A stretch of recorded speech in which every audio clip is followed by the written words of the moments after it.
Evening, everybody. Evening, everybody. Yeah, come on. You had some pizza. Don't fall asleep. My name is D. Taylor. I've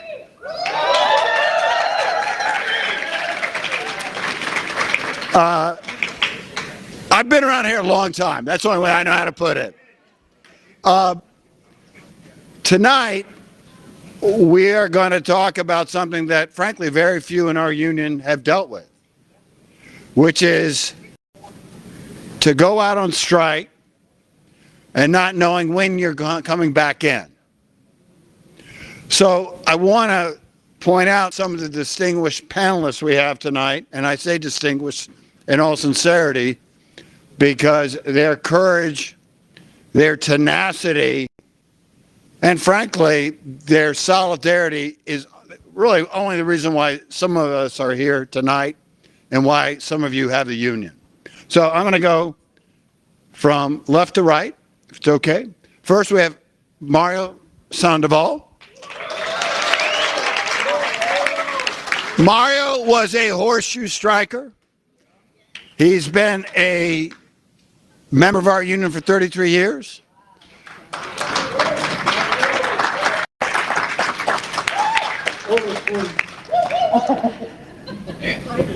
That strike was 9.5 months. Mario was a young man when he went out with children, and he'll tell you about that strike, which I can honestly say there were about 10 people in the entire city who thought we were going to win that strike when we went against Jack Benyon. Next, we have Myrna Preciado.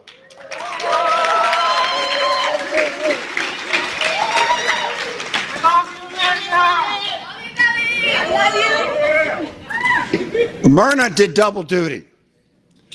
Myrna was a frontier striker, and she was a member for 35 years. Now, Myrna told me to tell everybody she started when she was 6 years old. But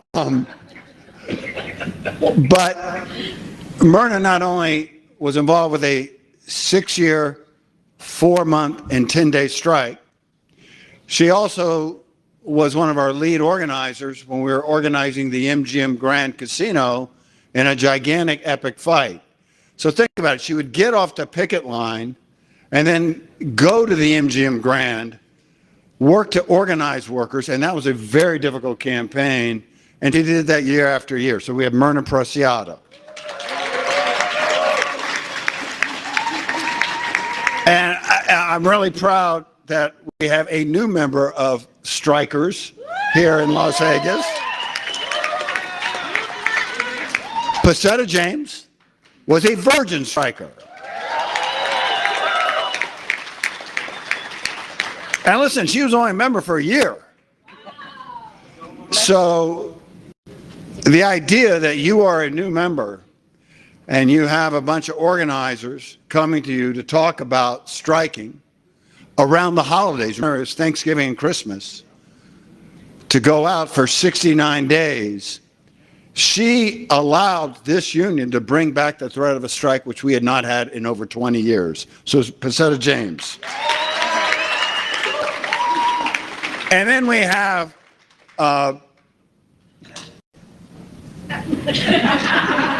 there's nothing to laugh about. I mean, she went out on 2 strikes. Wanda Henry is a 57-year member of our union. She worked as a Dunes cocktail waitress, and she struck in 1970 and 1976. And I want to point there. All right. I want to point out this is kind of like the music that was playing off and on. So I'll be glad to yell. Hopefully, we'll get that together. But usually people who have gone out on strike once are really reluctant to go again. And yet, she went on back-to-back strikes. So Wanda Henry, cocktail waitress from the Dunes, 57-year, a double striker. So that's our panel.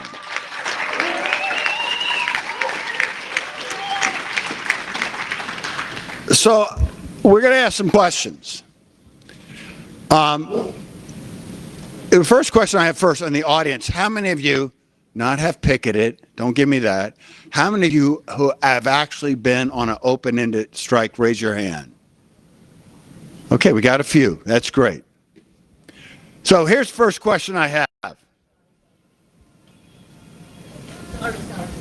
That's $20 to the strike fund. Please, if y'all could put your phones on silent or turn it off, or if you don't know how to do that, ask a younger person. Be helpful. So first question is this.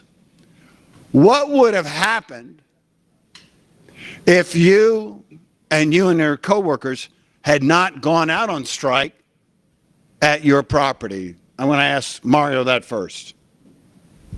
Here, pass this along.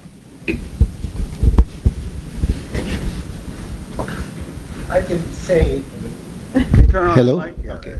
I can say from experiences of states that are not union, non-union, particularly Texas, because I have family in El Paso. And when I go there, we go out to eat. And what I experience and see is something that would have happened if we would have lost our strike or not had a union. And that is the same people that serve you are the same people that I watch clean the restrooms, mop the floors. That's not happening here because of our union. And thank God for that. So there's a big difference there. And you know what? Healthcare is a whole nother issue, So. Okay. Myrna. For me, at the frontier, what would have happened if we didn't go to strike? I believe we would not have a union. Because when we went on strike, talk to the mic. I'm sorry, when we went on strike, the rest of the city, they were waiting for us strikers to give up. They thought they're going to walk out and they're going to give up, and they didn't know that we stayed for 6 years, 4 months, and 10 days. So they were waiting. They were waiting for them to go another hotel, and break the union. But not one striker went back. Yeah. Thanks God, and thanks to our leadership. So that's my answer. It won't be no union, I believe. Okay. Posada. What would have happened if the Virgin hadn't have gone on strike? There would have been no unity. A lot of the workers at Virgin were from the Hard Rock, so their contract had ended.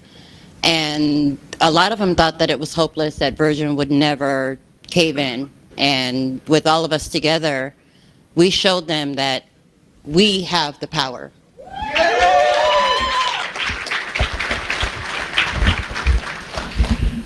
If we hadn't gone on strike in '71, we wouldn't have our pension today. Yes. The pension, which a lot of us are going to use soon. A lot of you, it's there for you. It's going to be there for you. So that pension wouldn't be there. That was one of the first things that strike gave us.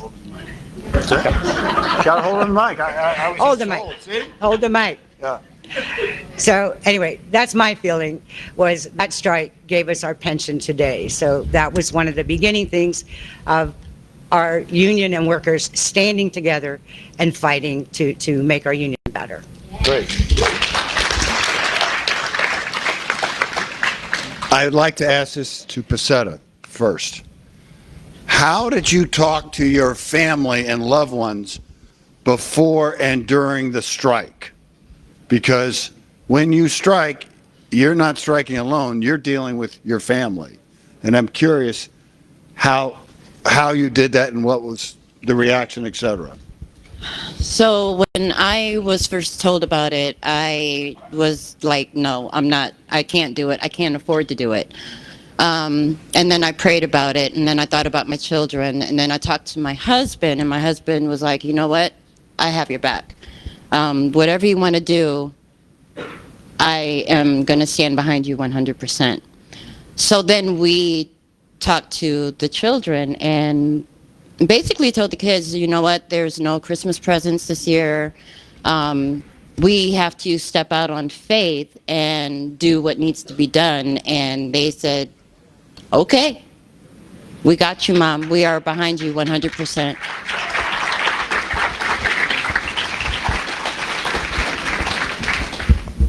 Myrna? I lied to them. I told my kids, it's not going to take long. I'm going to be out, probably a week, a month, I thought. So, but through the time, it was very difficult because, the Christmas, the celebration, the time, the quality time with them, it wasn't there. So it was very hard. And the kids, kids don't understand. That was the worst. That was the worst part. Mom, why you're not here? And especially my oldest daughter, Iris, she was a pain in the butt. Why you not here? You're in the streets, and they didn't understand. But I told them, look, I'm going to do this. I need to do this, and I'm doing this for you, for your family. It was very hard. It was hard. How about your extended family, not just your children? My extended family, I come from Mexico. My family from Mexico, they didn't understand still now about what is the union, the labor movement. I was criticized. They told me a lot of bad things. How could you be in the street? Because I bring my daughter with me, and they say what kind of mother I was.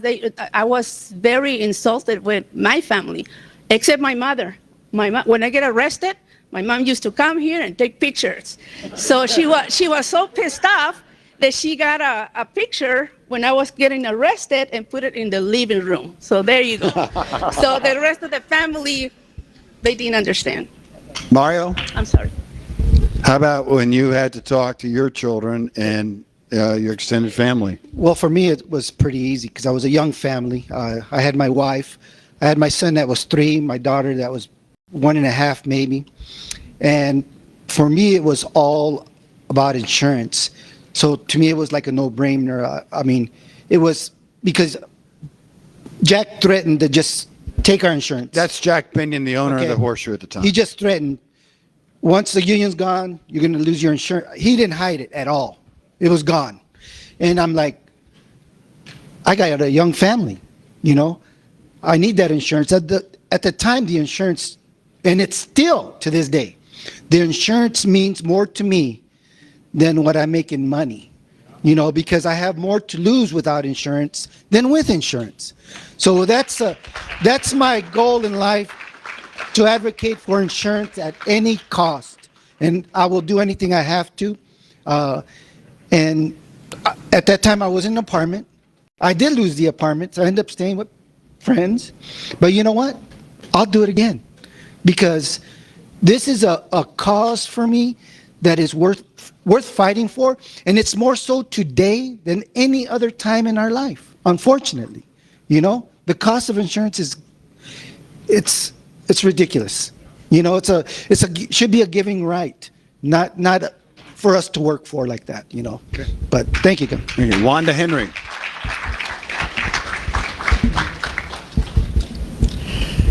Mic up, or you'll get in trouble. I'm always in trouble. Yeah.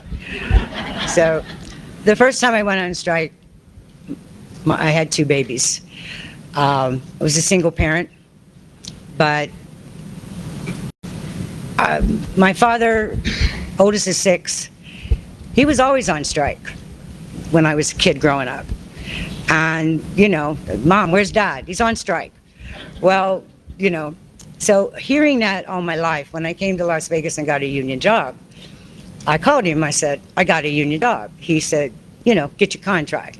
So when there was talk of strike, I went, well, I got to go, because my dad always went. My dad went to make the union strong. So I'm walking out of the hotel, taking care of my babies. First time, like I said, we get the pension. We go back in, we get a quarter. So it's like, and we don't know.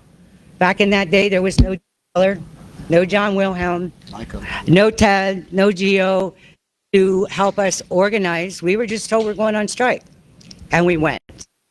Like, cattle. We went, we came back in, we get. Eventually, we got a contract and we read it and we said, oh, okay. So that was the first one. You know, the next time it's like, my insurance sucks. What happened? They forgot to get money for the insurance. So I'm paying $50 a month to keep my kids covered. And, you know, it's capping out at some weird amount. Doctors in town are saying we can't take you. So we're looking around and I'm going, I'm not upset with my union. I'm upset with my leadership. Where were they?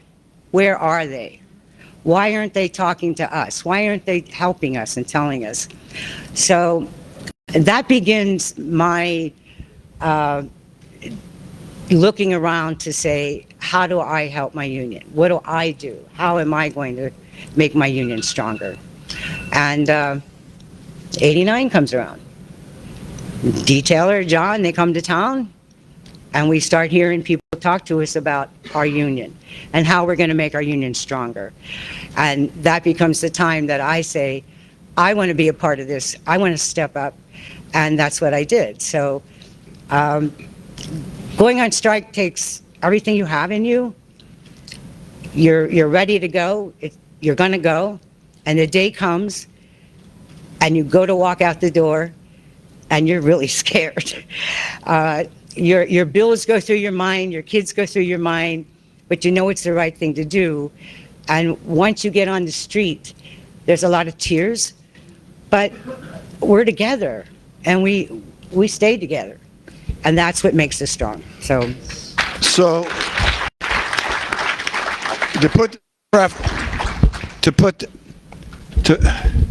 whatever. To put this in reference, in the 1984 strike, we don't have 84 strikers here. In the 1984 strike, we went out on strike. We ended up losing 6 casinos. 6 casinos. They were the California, Sam's Town, the Four Queens, the Marina, the Holiday Inn South, and the Holiday Inn International. Some of you are going, where the hell are those places? The Marina is literally a part of MGM Grand. The Holiday Inn International is Main Street Station. And the Holiday Inn South, that got replaced, and that is where the park is now.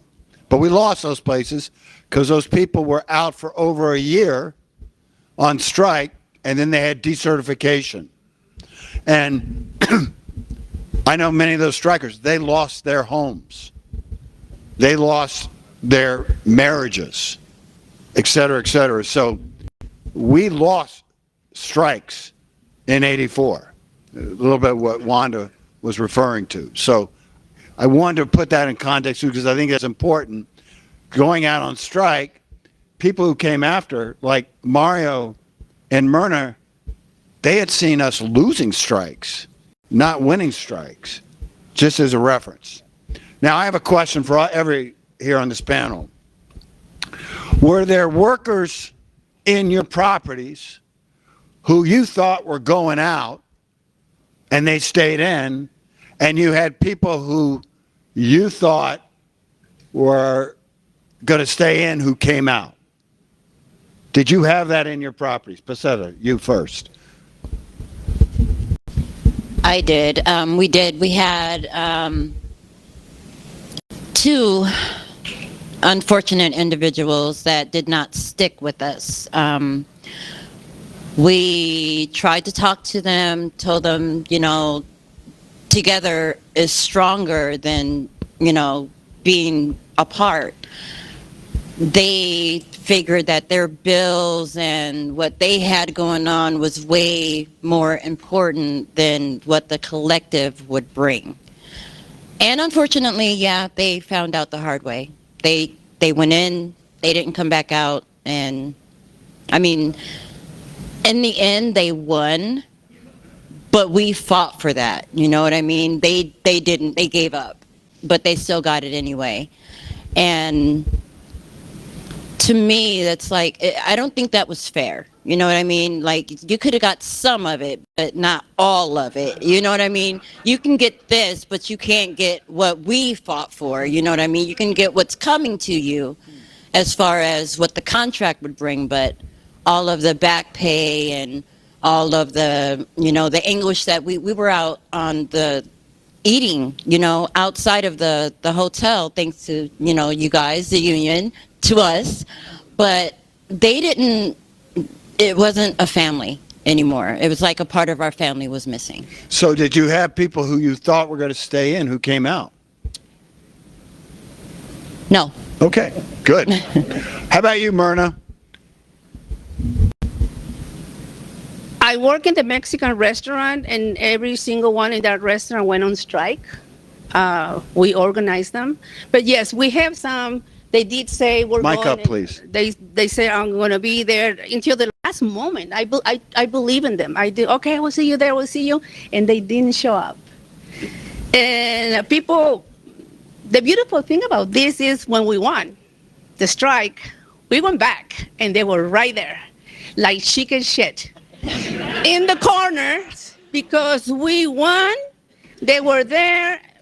I was so upset with the leadership because I always fight. How come they have the same rights, the same contract, the same benefits that I fight for, and they didn't do nothing? They even make fun of us when I was on strike. So, I was always fighting with my leaders because of that, but that's the way it is.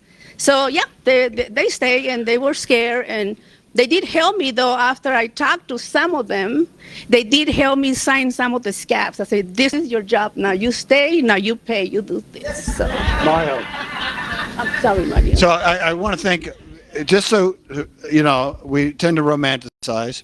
We went out on strike at the Horseshoe. There were 1,100 workers. 400 did not come out. We had 700 come out. They were great. But we had 400 stay in. So we were two properties prior to Binion's buying the Mint. I worked in the steakhouse on top, and we had another population of steakhouse that worked in the basement in the old Horseshoe site. Mm-hmm. We shut the whole Mint steakhouse down with the strike. Everybody walked, all of us. Dishwashers, kitchen workers, everybody. But they had to shut it down. On the other hand, in the steakhouse at the old Horseshoe, all those workers stayed in with exception of Donna Bonaventure. Okay, she was the only one, I believe, in that steakhouse that came out. I believe that Benny Binion, they felt so close to the family that they didn't want to betray them. That's what I feel that they felt, that they were going to take care of them forever, and it was a sad thing to see, but it did happen. But after the strike was over, those same people that stayed in became some of my best supporters later on, because they seen after Jack left in '99 what could actually happen. Nothing really changed with them until he left, because their world collapsed. When they thought they were like, I'm gold, they weren't golden anymore. They were just another employee, And they're great supporters of me now. What's left of them. Well, in '71, everybody walked. It's just what we did. '76, we were locked out. They didn't have a choice. Show up for work, you can't come in.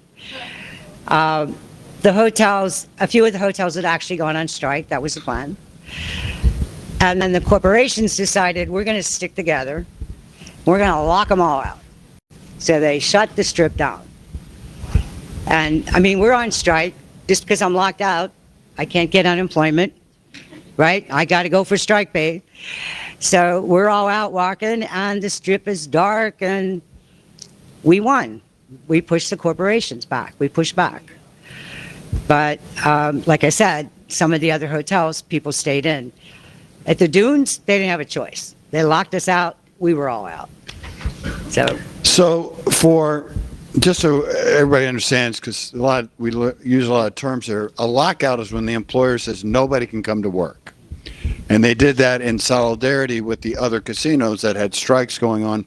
The 1976 strike was 17 days. And frankly, the governor helped mediate the final part of that. It was 17 days. And that was the longest strike up until that time, until we had the 84 strike, just for people to understand that.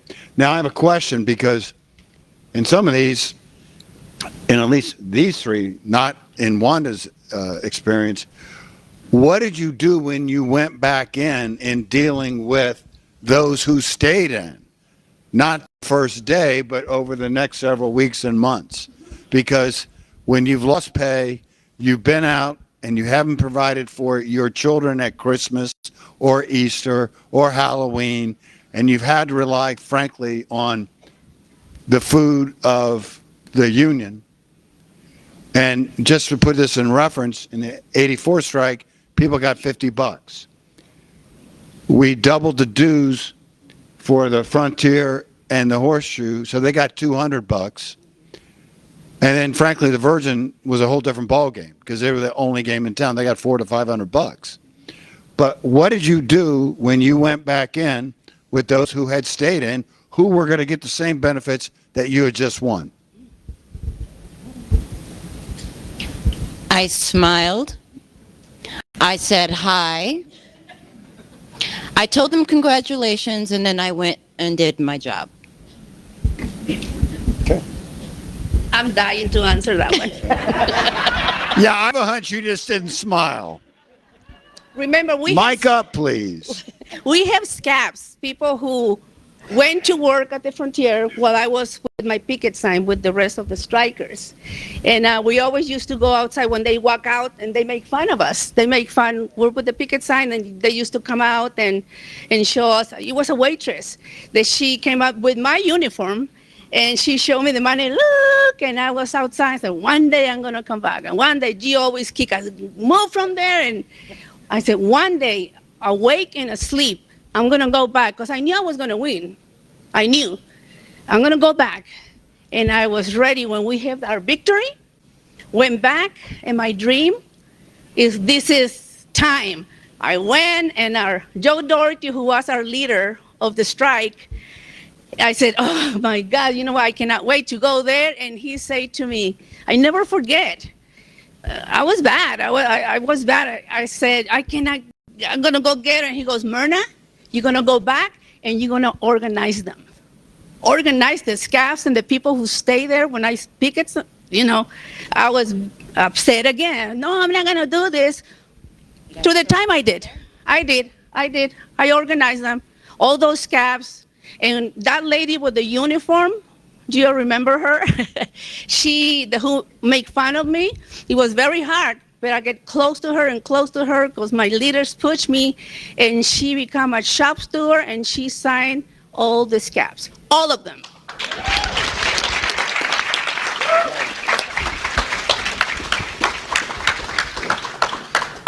Well, I myself, with another server, went back to work like a week before everybody else. And I got to watch a lot of the scabs that were not scabs, they were new hires, because scabs, new hires, or whatever you want to call them. Mario, Well, they're scabs. Okay, they're scabs.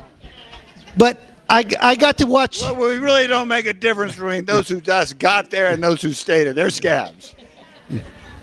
So I got to watch the walk of shame, because I watched a lot of them leave the building for the last time. And I would stand there at the elevator up in the steakhouse, and I'd go, bye-bye. Have a nice day. Bye. And they would just look at me and just like, I know they wanted to do something, But the others that they had lost their insurance, and I would just tell them, you're going to get your insurance back now. You know that, right? And they were just like embarrassed. They couldn't even say thank you. And that, but that was my moment, is saying, bye-bye, Have a nice day. I want to put in context the 1984 strike, because these are all success stories. But the 84 strike, not so much. Even when we went back in, the union had not negotiated a detailed back-to-work agreement. So that meant, let's say you're in cocktails, and you had been in the pit. All of a sudden, they relegate you to graveyard slots, as an example. Or let's say you're a housekeeper, and you had day shift. Oh, no, you're working swing now. I can go on and on. So even when we got back in, nobody considered that a victory. They considered that survival. And even when you went back in, the union did not function like a union. Those 6 that we lost, nobody ever came out to help picket there. We didn't raise the dues to help them get more strike pay. Now, we learned some stuff, like Wanda said, but I want to give you the 84 strike, too, because I don't want to pamper over. We went from 28,000 members to 18,000. We lost 10,000 members in that strike. Not just from the 6 casinos, but also people stopping their dues. I mean, this was wrong. So I'm not being a downer. I'm giving you all sides of the strike experience here in Las Vegas, which we should know about. Go ahead, Wanda. I just want to talk about being a worker and a member then. We were demoralized. We lose these hotels, and the union never talks about it. It's like, okay, we lost those hotels. Well, you got your insurance. We got money for your insurance. Well, first of all, you lost it. Now we're gonna get it back. But used to be you could change hotels. 30 days, you were, probationary. You went 100%. After that strike, you worked a year. So, we're old timers. We're experienced. Why can't I go to the new hotel? Well, you can, but you're going to work a year at 80%.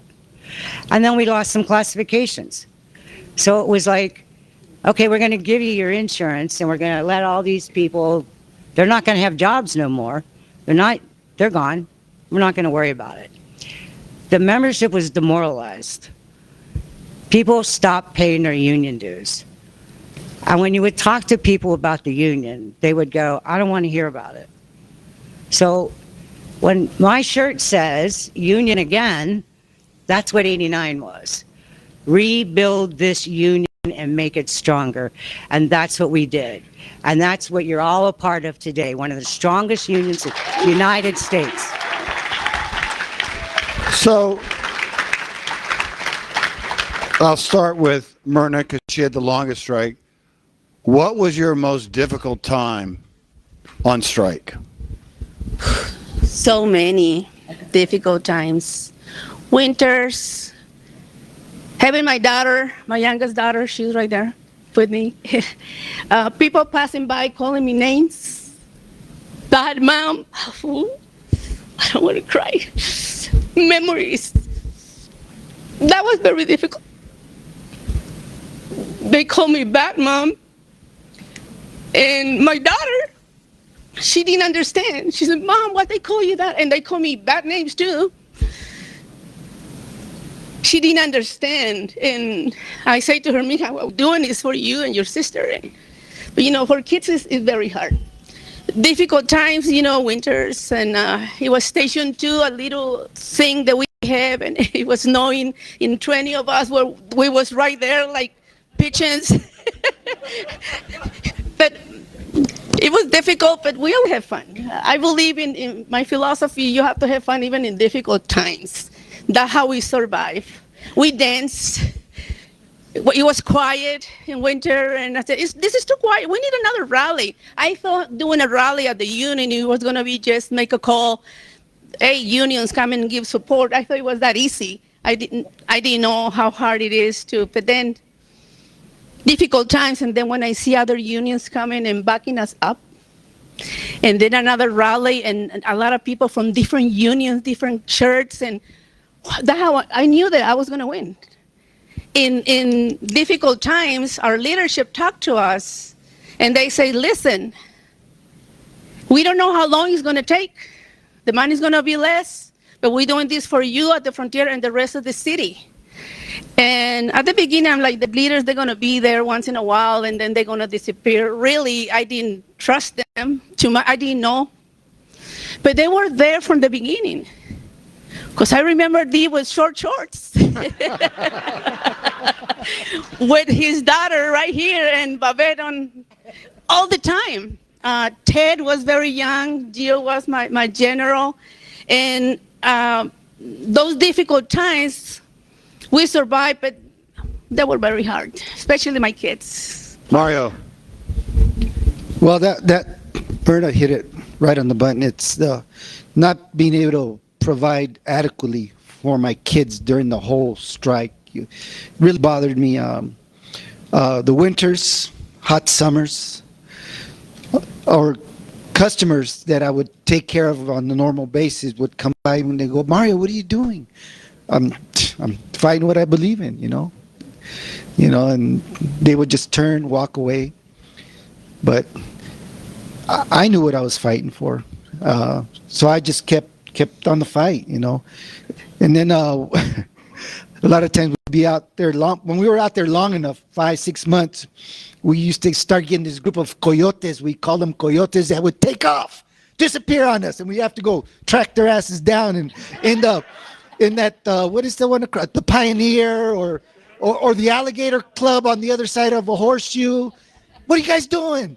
You know, get back over here. You know, but you know, overall, Well, that was actually known as Station 6 at the frontier. yeah. So, but you know what? Overall, I did what I had to do. I have no regret, and I will do it again. You know. So, Paseta, because I just want to remind folks, we went out November 15th last year, so Thanksgiving and Christmas gone for the Virgin Strikers.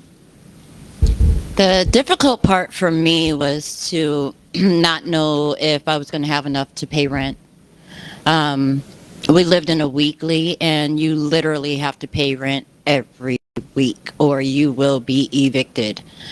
And that was the hardest for me, coming from getting a regular check every 2 weeks to, you know, getting $500, you know, every week, which doesn't, it didn't make my ends meet. But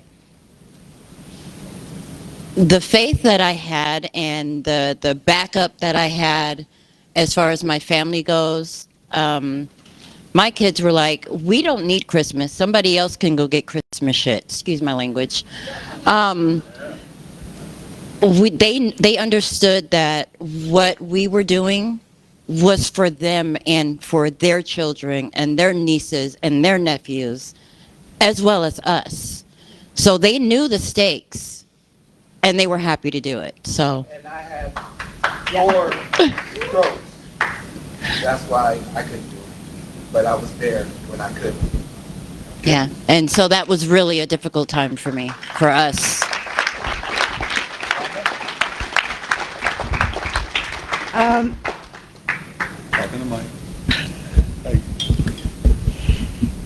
Again, I just think the most difficult thing of going on strike is, again, like everyone says, not knowing when you're going back. That's the key. It's a daily struggle.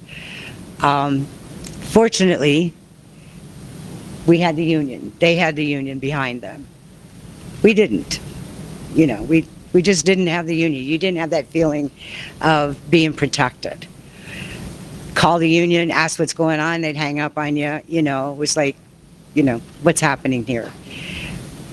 It's just tough. It's tough to walk out. If you've got a family, you want to make sure your kids are happy. You want to make sure they're fed.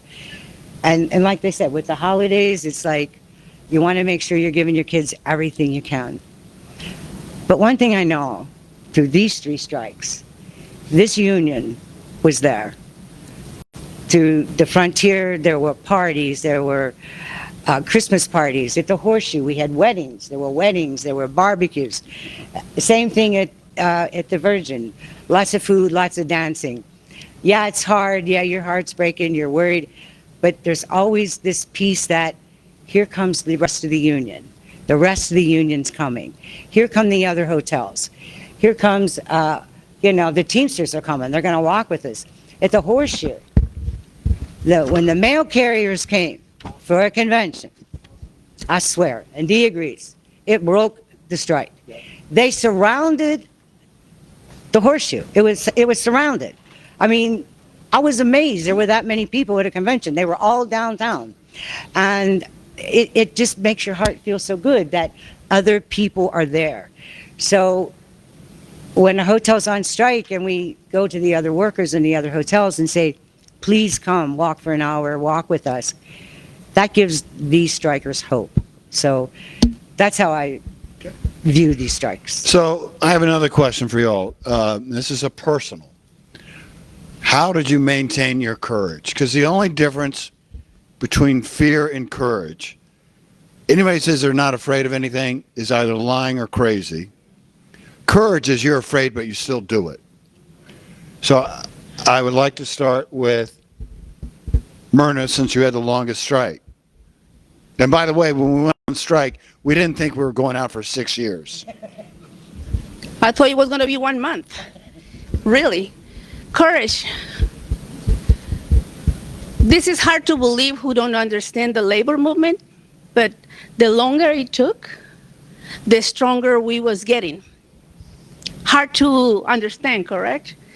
And courage,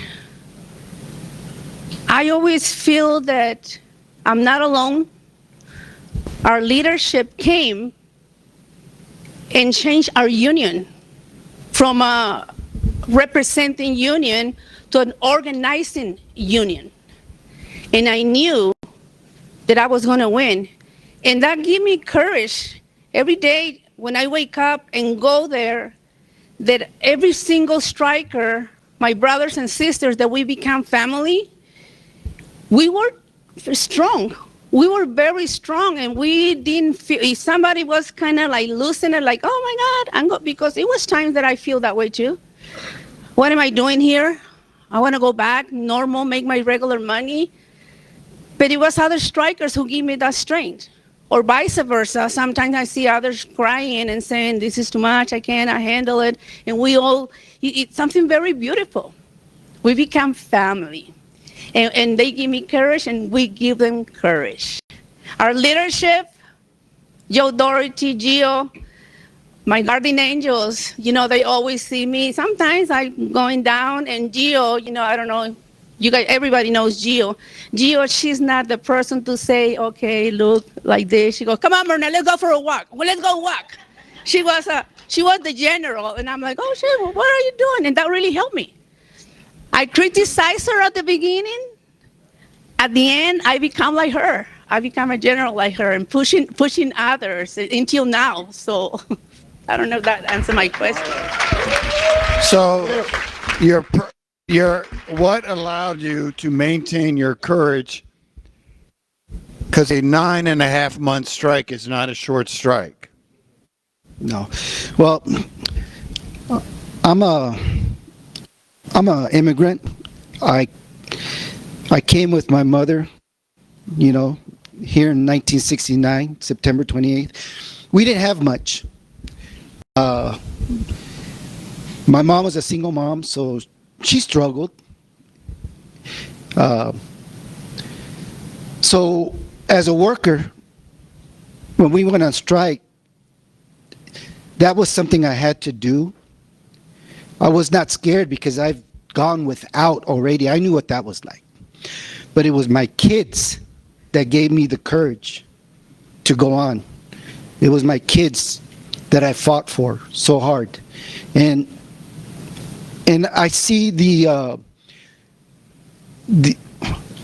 reaping what I've sowed, basically. That's what I see. And I would love it to continue with our new generation of workers, because we are a family of immigrants, and the union gives us courage. It taught me rallies, taught me how to leaflet, taught me how to knock on doors, If I need to, civil disobedience, it's not even difficult for me anymore. It's like, it's an impulse. And I don't do it for myself. I do it for us.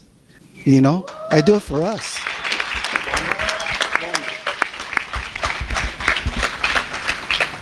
I'm afraid I lost my whole train of thought listening. What allowed you to maintain your courage?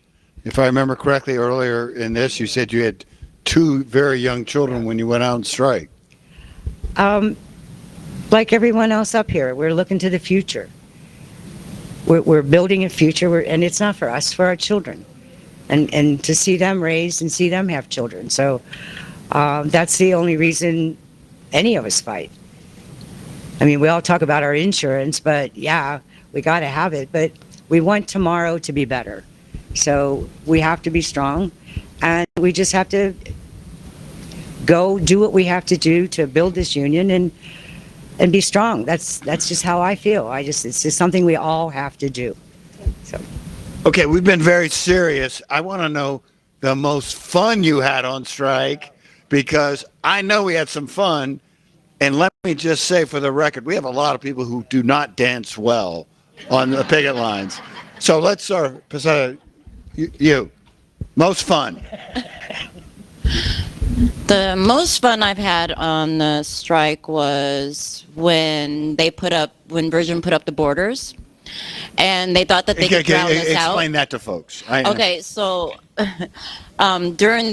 before Christmas, they put up these borders, green background, so that we couldn't see in, or the guests couldn't see us. So a group of coworkers and I took over the speaker, went into the entrance, the guest entrance where the driveway is, and turned up the music, and we got down. And it was loud.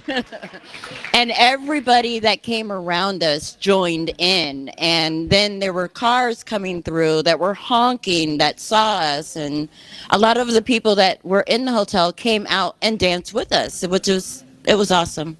That was the most fun I've had. Mario, how about yourself? Most fun? Well, there was quite a few times, especially when we had the auto workers or the mailmen. We stickered the shit out of Binions. I mean, they had to power wash that sucker. That as soon as we were done, they were out there with power washes, washing the stickers off.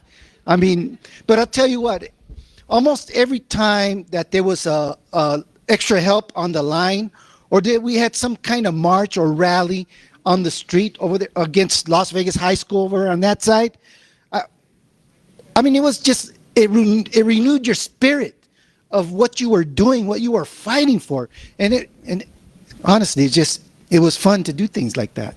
It really was. Myrna? So many fun. We have weddings. We have a thing that we put pictures of the owners, and things that go around, and we threw darts to see who hit the faces. That was one of my favorites.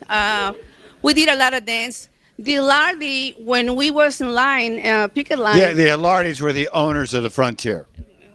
Exactly. So sometimes they used to turn on the how you call it, the water? Sprinklers. The sprinklers when we was picketing.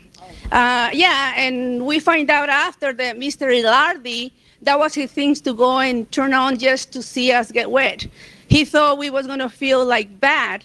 So every time we're picketing, and then the sprinklers come out, water! So we start dancing. We start like, okay, we start dancing, the kids and us, no music, we start singing, we start doing it. So it didn't work. I think that was That was a lot of fun. Reverse psychology. Wanda? You got one more? I have one more. Sure. Giving the owners the Christmas coal was honestly one of the best ones. We would Explain that, because okay. So we all had paper, black paper, and we formed a line, and we would go by the front of the entrance, and we would all pass by and throw our coal in the bag. Once we all threw our coal in the bag, then we had a spokesperson say that, you know, hey, we would like to talk to the owner. Oh, the owner isn't available. Well, we have something for you. Here's your Christmas coal. And it was amazing. I don't remember a lot of music and dancing because life just wasn't that way back then. But the most fun was working the back parking lot, driveway at the dunes, and getting the Teamsters to turn their trucks around, getting the cabbies not to come in. So that was that was the day.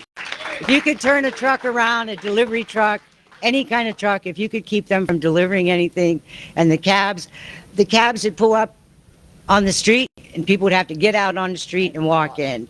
So that was our fun. That's good fun. Yeah. No.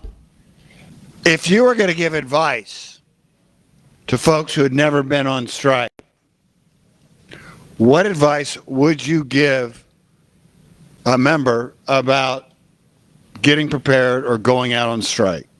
Wanda. It's all about the money. Makes you feel better if you know you got a little money in the bank.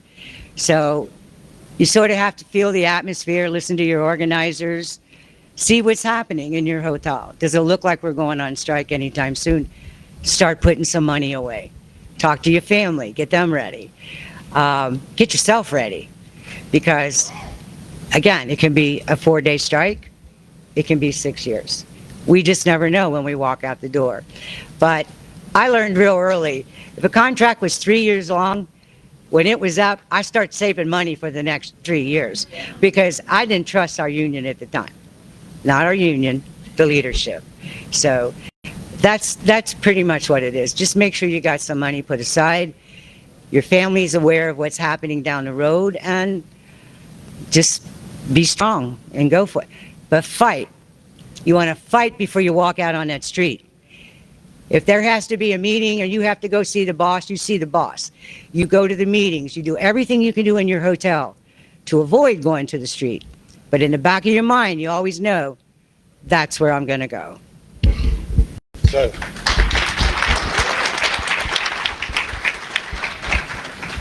My advice would be have courage. Don't give up. Just know that it's not just for you. It's for those that come after you. It's for those that don't know anything about the union. It's for those that don't know anything about having rights. And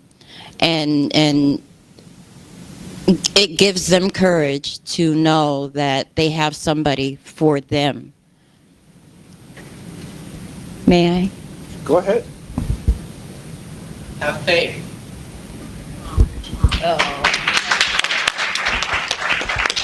Have faith, my brother said.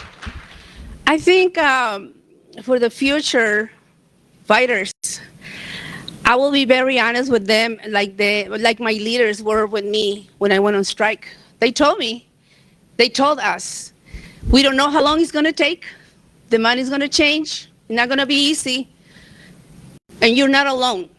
And I will say that to them, and talk to your family and your kids, and educate your co-workers, organize them.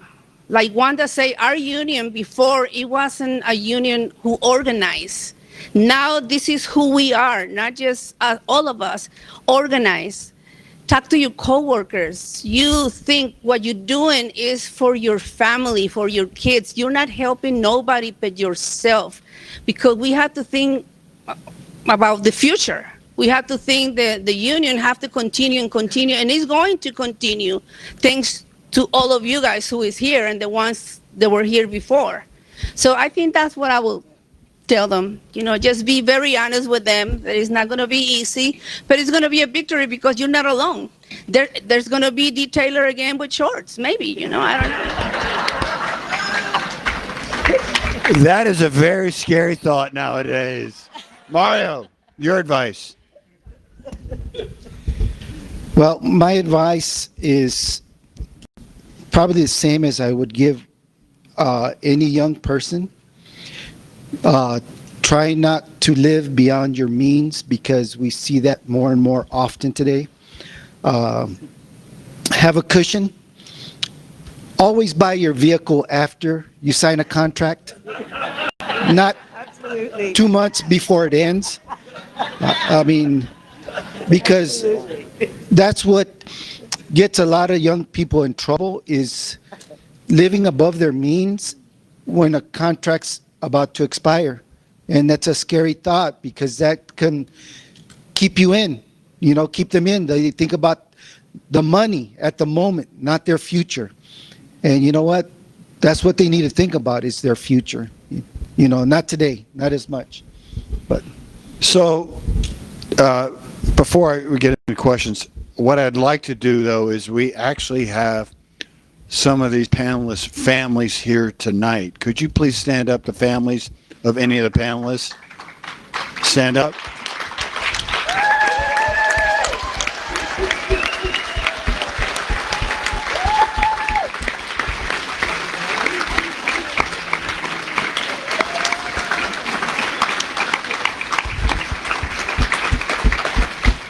So we owe a great amount of gratitude to you because Cesar Chavez said this a long time ago. If you don't organize your family, you're not going to organize anybody.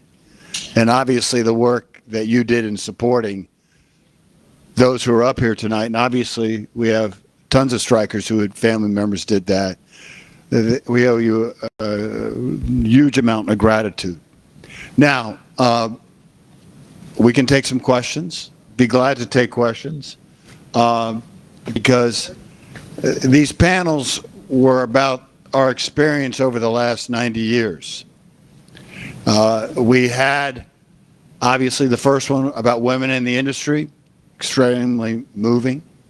The black migration, very powerful. The immigrant experience, which Mario sort of touched on, how this union changed. And today about, we call it the, when you're going on strike, that is, you understand who you are pretty quickly, or what you are. It's a moment of truth, as we say, a moment of truth. And as Myrna said earlier, there were some people she thought were coming out. The moment of truth came and they did not rise to that. And there are others you didn't think were coming out, who came out, who you didn't think were that strong, and they sort of rise up, like Myrna. Myrna was not somebody that they knew. Asada James, Christ, she'd only been there a little bit. Mario. They rose during the strike. So, any questions? Yes. Yeah, I'm curious for everybody. Oh, all right, I can kind of yell, but I'm curious for all the strikers what the relationship was like with the cops during your strike. Well, let's start off. And I can certainly talk about the 84th strike on that one. So let's start off with Wanda in 70 and 76. The cops really didn't, and I got to say this, they didn't bother us that much. They didn't take us seriously. They just really didn't.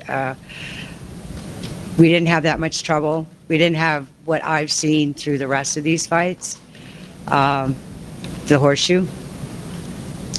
I was on staff at the Horseshoe. I watched the leadership get arrested the minute they hit the damn street. They got arrested. They would be pulling strikers off the street for no reason at all. We're yelling at the striker, "What's your name? What's your name?" And the cops are telling us, "We know where you live." And I said I didn't give a shit. They knew where I lived. I wanted to know his name. So That's when the cops really start, in my memory. Well, no, it actually Being started in 1984, but I'll get to that in a second. Let's just go down the line. I didn't really have any bad experience with cops. I just remember one of the guests decided to take our bullhorns, and I flagged down the cops to go get him back. But other than that, I had no issues. I didn't see any issues. All right.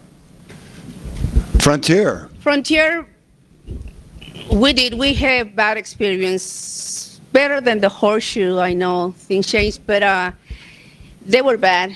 I remember one time, one of my brothers, the cops, they were very bad, and they took one of my brothers from the strike and put him in the car, and they parked right in front of us with the windows closed, and it was very hot. And we feel so bad. He was roasting in there, and the cops, they were looking at us. I remember their faces. They were looking at us and laughing like, ha ha ha, look what we're doing. And there's our brother looking at us too, like it was bad. Mario. I can't. Well, I didn't have as bad of experience that I seen other guys have, but I worked the parking lot, the old Mint. Yeah. The cops didn't hang out there as much. They hung out on the Fremont side in the corners.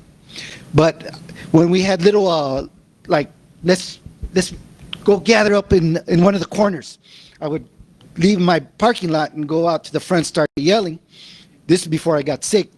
I'll be yelling, right? But I don't know if you remember, the cops would stand there with the little meter. All right, that's it. You're done. You're out. Get out or you're going to jail. You know, because you pass a certain decibel. But that was the most ever happened to me. But it was constant with them holding those meters up, you know. Well, I'm going to tell you an experience that our strikers experienced, and I know each strike. In 1984, the Resort Association went and got an injunction. Now, legally, an injunction, if you violate an injunction, they have to go back into court. But that's not what happened. So, for example, they had this rule that they had to be strikers 3 feet apart. And the cops were merely the extension of the casino industry trying to break the strike. So, for example, and I know cocktail waitresses or women who were on strike, they would be arrested, thrown in jail, and have canal searches on them for quote-unquote violating the injunction. I know they had pictures of certain troublemakers as they viewed it in their cars. And I was one of those. No, seriously. And they would just pick you up. They would just pick up strikers because what they were trying to do is demoralize the strike so people would give up. That's all. And the cops were an extension of the casinos. Never, ever, ever have any delusions about that. That continued at the Horseshoe. Some of you, Myrna has referred to, and Mario, Joe Daugherty, you don't know Joe Daugherty. Joe Daugherty got arrested 90 times or so. And they would do this because, you know, I really love my family. But I remember I'd go out there and picket. They would just nab me, and you'd be in jail for 8 or 9 or 10 hours. And so, you know, it's a Monday night. I got 2 kids. Sorry, I won't be home. I don't know, God knows when I'll be getting out. The jailers actually started calling us political prisoners. Yeah, before cell phones, no cell phones. You had that one phone at the jail that you would call. And, you know, we used humor. Kevin Kline, you know, we would get thrown on the worst is when you got thrown in on a Friday night with all the drunks and who were in there for domestic violence. And I say this not jokingly, but the police were an extension of the casinos. Now, how did that change? One, the strikers, we said, we're not going to back out. We're not going to back down. Screw you. The other is we had a legal plan. We filed a civil rights case against the Metro. Our attorney was Richard McCracken. And they knew that we were going to go after them on a civil rights case. And it started at a place called the Fitz, which was the D, and then at the Horseshoe. But the police, until we had both the legal threat, which we needed to have, but that would have been nothing if we had not had workers' courage to stand up and say, screw you, you are not going to chase us off the picket line on the benefit of the casinos. You needed both. So that was the police. They got a little bit better at the frontier, but not totally better. I can tell you many a story. And frankly, at the Virgin, they were good. I will make a prediction, though. The Virgin's not a power player. If we struck the Wynn or MGM or Caesars, the police would not be as cooperative. I will guarantee you that, because they're bigger and more powerful, and we would have to be right back to where we were, where strikers said they're not going to back down, and obviously have a legal fight too. So it was really the courage of the strikers that changed the behavior of the police. Never, ever forget that. All right. All right. I got a question, guys. First of all, great job for the panel, guys. We got to give them a big round of applause. And for Deep for running this panel, doing a great job. So, look, I know once the strike, I don't know what if I think some sound or not sound, not sure what's going on. So once the strike is happening and once it's on, it's after a week, whatever it is, and you're on and you're on strike and you don't know how long you're going to be, every day you get up when it's time to go to the picket line, you got to get ready. And I just would like you to say, when you're looking in the mirror and you're getting ready and you know you're going out to the picket line for your shift, what did you tell yourself? What were you thinking? What were you feeling as you were kind of putting your clothes on, you know, putting your jackets on, whatever, and getting ready to go to the picket line for that day? Except in the summer where you had very few clothes on because it was 110 degrees. So let's start off with Mario. Well, to me, it was my job. It was like going to work. That's how I had to like put it into my head. I'm going to work. And you guys did a good job. You're going to do your shift that you're doing now. So that was in my head. I'm going to work. So that was my job, and it was showtime, just like I say now. When I go into the restroom and get dressed for work, it was showtime. Except I had to dress accordingly to summer and winter, you know? That was it. That was it for me, you know? Myrna, since you also were working at the MGM Grand organizing a very tough campaign. Exactly. It was some days waking up, getting ready. Some days they were good, and some they were not. Some days I cried. Some days I'm like, what am I doing? Am I doing the right thing? Should I continue doing this? I had my doubts through the years. And some days, you know, I wake up and get ready, take my daughter to school or whatever, and just go, like my brother said, you know, it's like going to work. We have our same schedule like when we work. That's how it was. No difference. But it was ups and downs.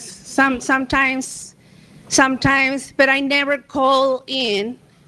I never say, I'm not going today, I'm going to stay home, even though I feel like shit. I always went to my strike. Priscilla. Mine was motivation, and I would say mostly motivation, because you see people on the strike line when they're striking with you and they're down, you know, they're thinking about their problems. They're thinking about, you know, what they got to do when they get home, and, you know, when are we going to go back to work? And my thing is, put on some music. Let's go. Let's show them who we are. That was my whole thing. It is like he said, like Mario said, it's a show. Let's get the show on the road, basically. And we did our best. I made sure that, well, my kids made sure that they came with me every single day, just like it was their job. So for me, I had to show up and show out. I didn't have a choice. I had 2 little ones watching me. So.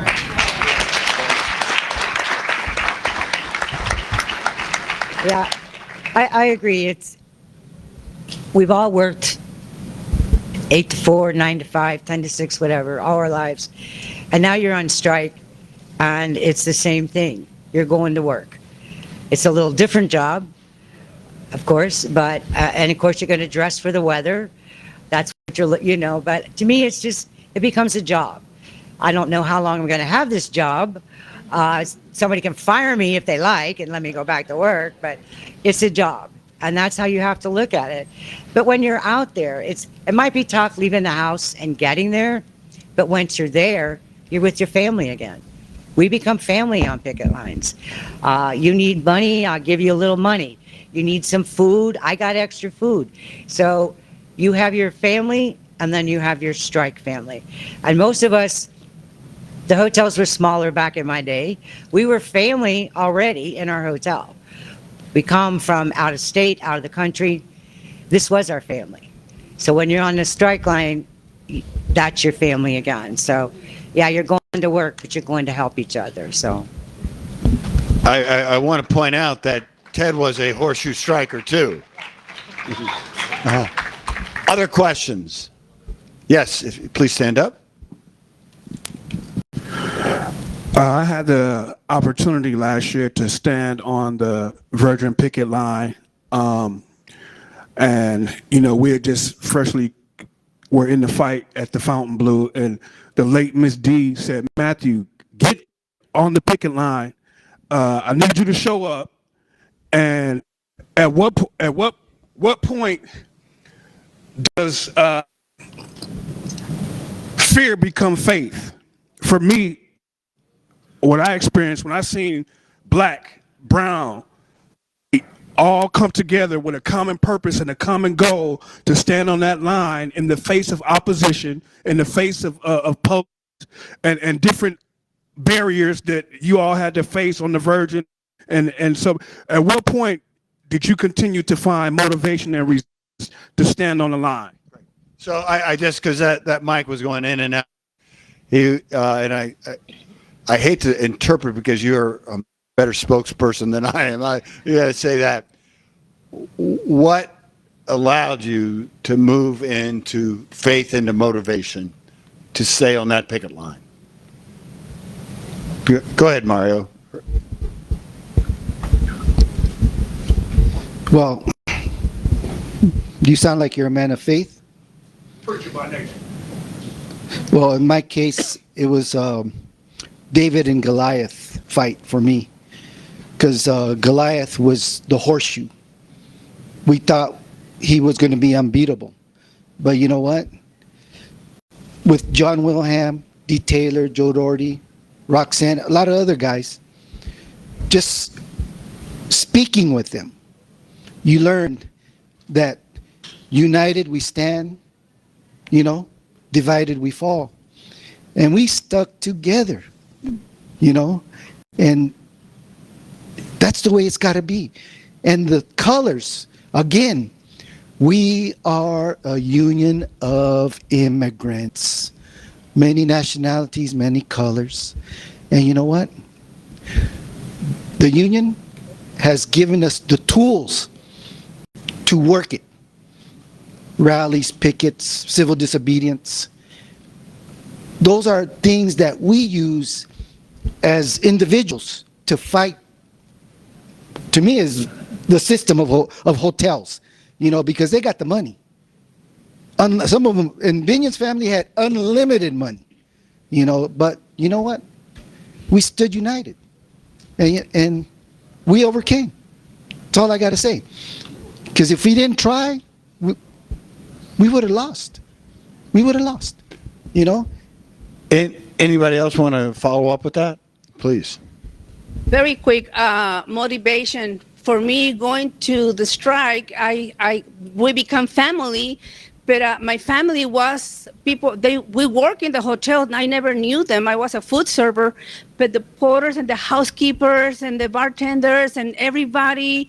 I used to go to work and, hey, how you doing? And it was always. It wasn't like, okay, I'm here with a picket sign. It was like going to my family and somebody brings some chips or tortillas or beans, and it was that was the motivation. You know, that we all help each other and hug and laugh, and I believe that's. In answer to your question,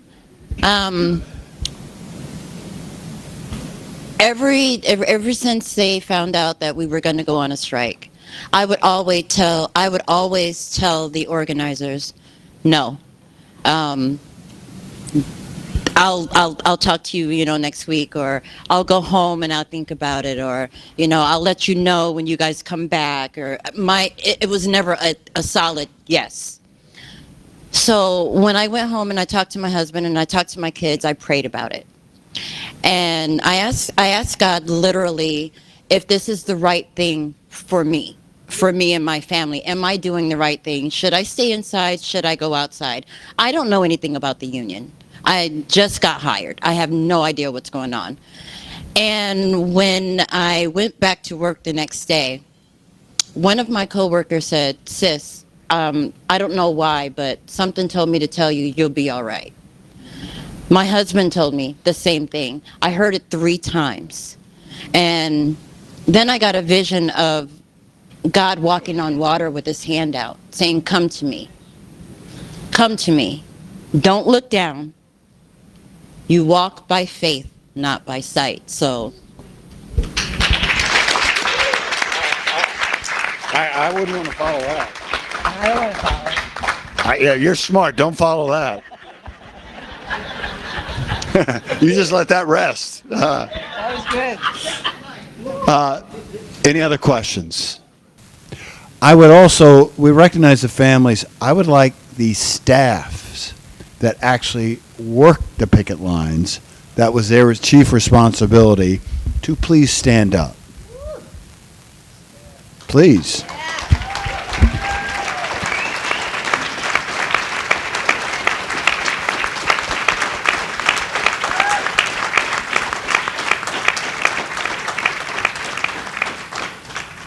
Folks, we hope tonight was a little insight. We're celebrating the 90th anniversary. And anytime you've been around that long, you have ups and downs. And there were some nice things said about the leadership tonight and all that stuff, and you have to have leaders. But ultimately, what rises and falls is giving, in our strong opinion, the truth to the members. A mentor of mine a long time ago said, D, if you tell the members everything, they'll do the right thing. And then he says, Jesus had 1 in 12, and you're not better than Jesus. I said, oh, yeah, I know. Ask my mother. But it really is the truth if you look at our members. If you give them all the information, that doesn't mean they always are going to agree with you. That doesn't mean they're not going to push back. Leaders push back. They don't follow like sheep, and thank goodness they do push back. Because if you can't explain it, you're doing something that's not exactly right. So I really want to thank the panelists. I think we're going to do something first. We're going to do a little fashion show. So Mario, please stand up with your horseshoe. That's a horseshoe. And turn around.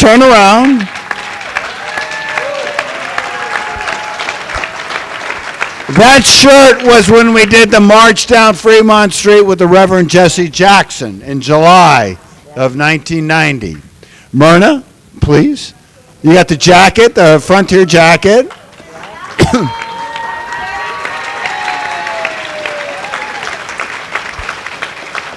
Pasetta? The 30 cents, we weren't going to accept that. Todo or nada. Wanda, the union again, please.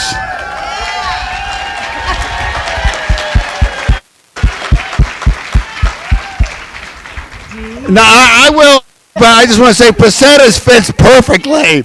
Now we used to do this is on the second CD of the Horseshoe. First CD of the Horseshoe was the first day of the strike. Right. You'll see pictures. Ted was involved with that. And we said after a while, we got to do another one. So we would do this, and then we would have the date on the back. Nice.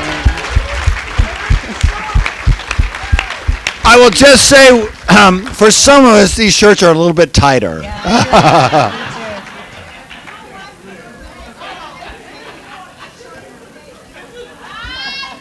So we have to have fun. I think one of the things that I really want to thank Bethany and her entire team to help us put this together and live stream.